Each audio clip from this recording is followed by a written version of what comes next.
Who's actually going to get the most out of a Sony ZV-E10 mirrorless vlog camera, and who should simply keep scrolling? If you're wondering whether this little black box lives up to the hype, whether it's a smart spend for a weekend hobbyist or a serious content creator, and if the price tag feels justified for everyday shooting, keep listening.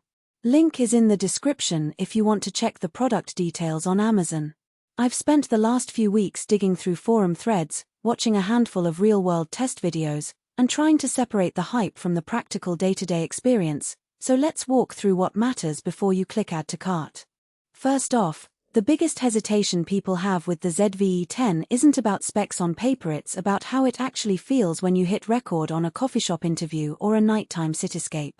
The camera markets itself as a vlog-focused mirrorless with a large format sensor, but the real question is, does that sensor translate into usable low-light performance for a creator who isn't carrying a full lighting kit? And how reliable is the autofocus when you're pulling focus on the fly? Those are the moments that can either make your content look polished or expose the camera's limitations. If you are a beginner who just bought a smartphone and is now craving a step up, the ZV-E10 is a decent bridge. The body is lightweight, and the grip feels comfortable enough for handheld shooting without a gimbal. The instant easy access to controls design means you can toggle between recording modes, focus settings, and exposure without diving into menus, something that can save you a lot of time when you're still learning where everything is. For a hobbyist who already knows the basics of exposure and wants a camera that can grow with them, the ZV-E10's lens ecosystem is a strong point.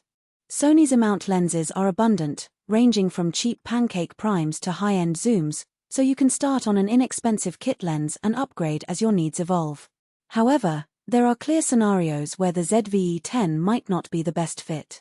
If you're a professional creator who needs rock-solid, rainproof weather sealing, this camera's body is still made of plastic with limited weather resistance.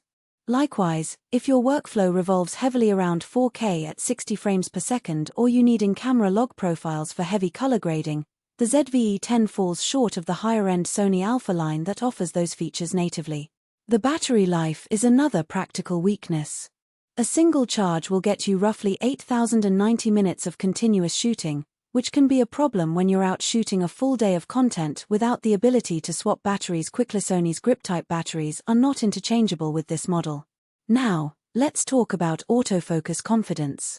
The ZV-E10 boasts real-time IAF, which is a game-changer for vloggers who want to keep themselves sharp while moving around. In practice, I found the IAF to be pretty reliable in well-lit environments. Once it locks, it tends to stay locked even if you turn your head slightly. In dimmer settings, like indoor interviews with just a single softbox, the AF can hunt a bit before settling, so you might need to give it a moment to find the subject. That said, the camera offers a manual focus assist overlay, which is a handy visual cue if you decide to take control and pull focus manually. For creators who rely on smooth focus pulls, that hybrid approach can be a lifesaver.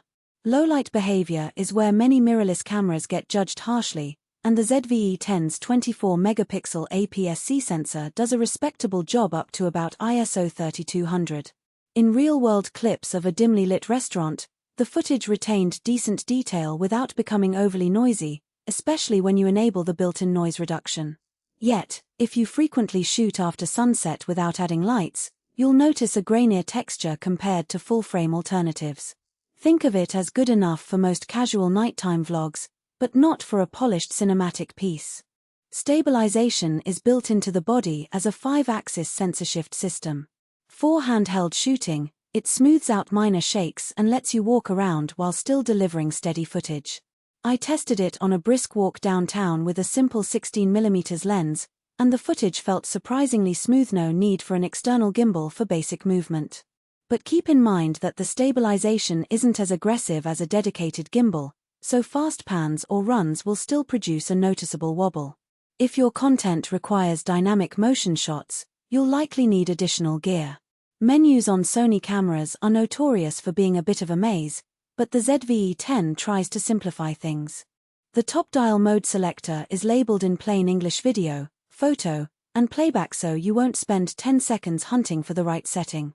The more detailed parameters, like picture profiles and custom button assignments, are tucked away in submenus that may still require a quick reference guide if you're diving deep. For most vloggers, The streamlined interface works fine, but power users might feel a pinch of friction when they try to tweak nuanced settings on the fly. Battery confidence is